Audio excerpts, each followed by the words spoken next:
Sa sugod sa tanan, kasabang dala, katawa sa classroom, murag walay pahulay pa.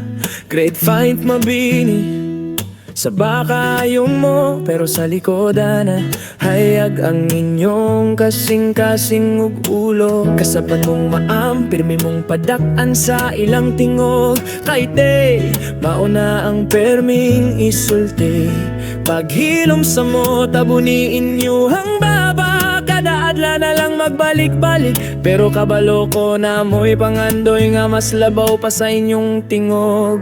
Kiyatog langas man mo sa pananaw sa uban, pero aktibo mo sa liyok ug huna-huna.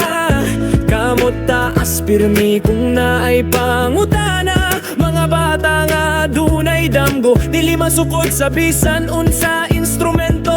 Mabini bisan magsabana, mo'y kasing-kasing ug talino.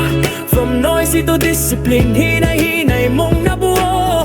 Dili lang mo kung unsay ilang nakita, mas dako pa inyong kaya mas lahom pa inyong ipakita. Padayon lang bisan lisod ang dalan sa mataglakang ninyo, na ako'y pagsalig o pagdanaw, dili lang estudyante kundi mga damgo nga buhe. Mabini andam na mo sa umaabot na panahon. Naiuban ninyo nga hilumra sa una, murag lisod makasabot, magpagilid-gilid ra. Pero sa kada activity ni bangon og ni try, karon mas isog na, dili na mahadlok mo fight. Lahi-lahi mong talento, lahi-lahi mong paagi, creative ug bright, bisan kanunay makasaban. Brilliant minds bisan usahay magubot, pero kung naay bisita mo kalitrag kabutan. Sa gamay nga panahon na kita nag-uban, murag igsuon na tamo, dili lang estudyante.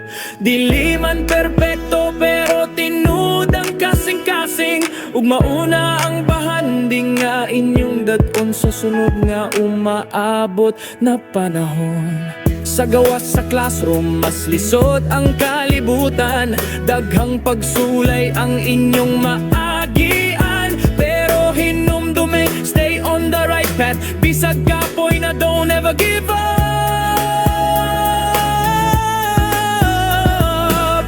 Grade 6 na mo, dili na good bata, kamo na ang ate ug kuya sa mas bata pa. Be a role model sa lihok ug pulong, ipakita ninyo kung unsay mo kalikon. Ug kung magkita ta sa dalan puhon, ayaw kalimot ug grit and smile gamay. Pwede ra ko ninyo tawag uno kuya, naara ko diri magtan-aw ug magsuporta sa inyong padayon nga pag-eskwela. Dili na ko makalimtan inyong kasaba ug kalipay, bisan kapoy mo worth it tanan tungod ninyo walay pagmahay. Sa akong journey isip magtutudlo, kamo ang usa sa rason nga no padayon gihapon ko. Bisan lisod, bisan kapoy, hala magpadayon.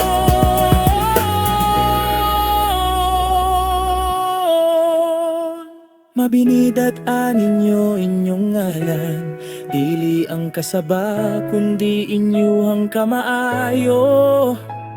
From noisy to discipline, karon klaro na, kaya ninyo usbon ang inyong kaugmaon, kaya ninyo tanan dili katingalahan. Padayon sa damgo, bisag layo pa kaayo, dada ninyo ang kasing-kasing og leksyon gikan diri.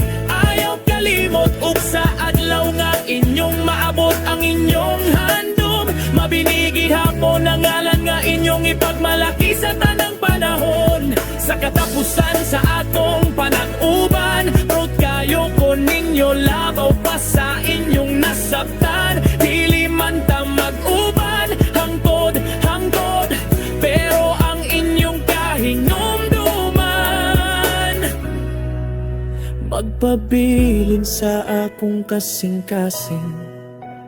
Hangtod sa kahangturan, mabinig unta dili ko ninyo kalimtan, kay kamo pud dili na ko makalimtan.